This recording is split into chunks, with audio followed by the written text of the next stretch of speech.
اقرأ أخيا ورتل القرآن اصبح بصوتك اسمع. سورہ بقرہ کی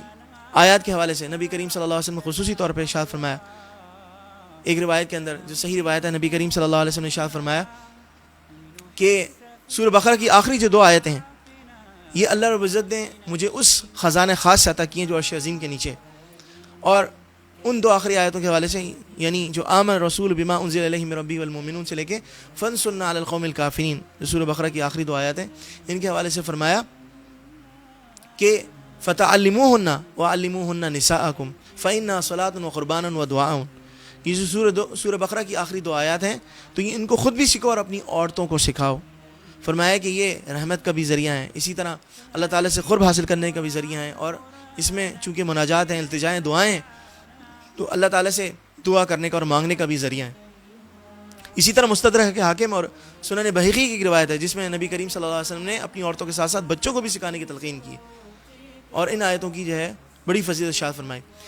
ایک روایت میں صحیح بخاری اور صحیح مسلم میں نبی کریم صلی اللہ علیہ وسلم نے فرمایا کہ الآیتان فی آخر سورۃ البقرہ من قرأ بہما فی لیلۃ کفتاہ، کہ سورہ بقرہ کی جو 2 آخری آیت ہیں جو شخص ان کے پڑھنے کا اہتمام کرے گا،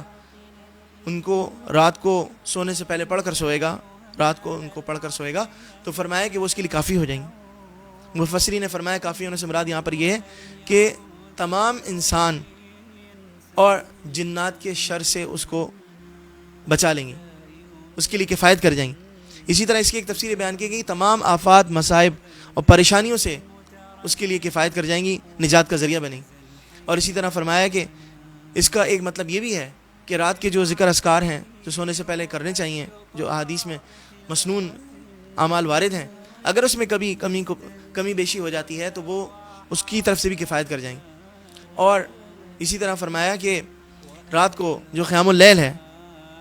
تہجد کی نماز ہے، جو نوافل کا انسان کو اہتمام کرنا چاہیے، اگر انسان اہتمام نہیں کر پا رہا تو فرمایا اس کی بھی قائم مقام ہو جائیں گی. تو یہ وہ روایت ہے کہ جس میں نبی کریم صلی اللہ علیہ وسلم نے اپنی عورتوں اور اپنے بچوں کو سکھانے کی تلقین کی ہے. اور ایک اور روایت میں جو صحیح مسلم میں ہے اس میں آتا ہے کہ نبی کریم صلی اللہ علیہ وسلم کی مجلس میں حضرت جبریل امین ایک مرتبہ تشریف فرمائے. اتنے میں اوپر سے جو ہے وہ ایک دروازہ کھلنے کی آواز آئی. حضرت جبریل علیہ السلام سر اٹھاتے ہیں اور نبی کریم صلی اللہ علیہ وسلم سے مخاطب ہو کر فرماتے ہیں کہ آج ایک آسمان کا دروازہ کھلا ہے جو آج سے پہلے لم یفتح الا اليوم، آج سے پہلے کبھی نہیں کھلا. اور پھر اس میں ایک فرشتہ نازل ہوتا ہے اور زمین کی طرف اترتا ہے. تو حضرت جبریل علیہ السلام نبی کریم صلی اللہ علیہ وسلم کو مخاطب کر کے فرماتے ہیں کہ لم ينزل خط الا اليوم، کہ یہ جو فرشتہ ہے آج سے پہلے کبھی نہیں اترا. پھر وہ فرشتہ نیچے اترتا ہے اور نبی کریم صلی اللہ علیہ وسلم خدمت میں حاضر ہوتا ہے، آپ کو سلام کرتا ہے اور سلام کرنے کے بعد فرماتا ہے ابشر بنورین، کہ آپ 2 نوروں کی خوشخبری حاصل کیجیے. اور اس کے بعد وہ 2 نور کی خوشخبری سناتے ہوئے کہتا ہے کہ لم یؤتہما نبی قبلک، یہ 2 چیزیں ایسی ہیں جو آپ سے پہلے کسی نبی کو نہیں دی گئی.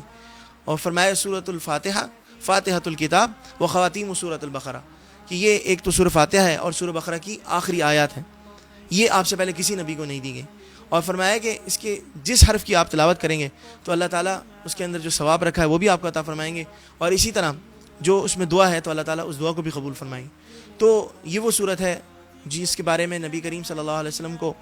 حضرت جبریل علیہ السلام نے فرمایا کہ ایک خاص فرشتہ اس کے لیے نازل ہوا ہے جو آج سے پہلے نازل نہیں ہوا، اور آسمان کا دروازہ خاص طور پہ اس صورت کے نزول کے لیے کھلا ہے، اور آپ سے پہلے کسی نبی کو اس چیز کی تلقین نہیں کی گئی. تو اس چیز کے حوالے سے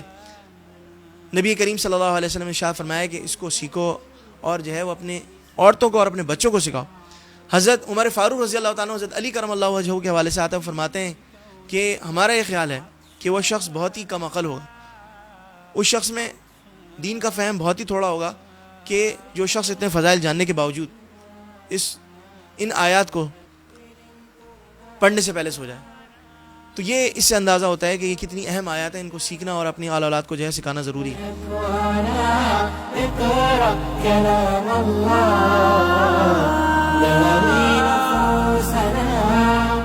لنحس في أعماقنا الإيمان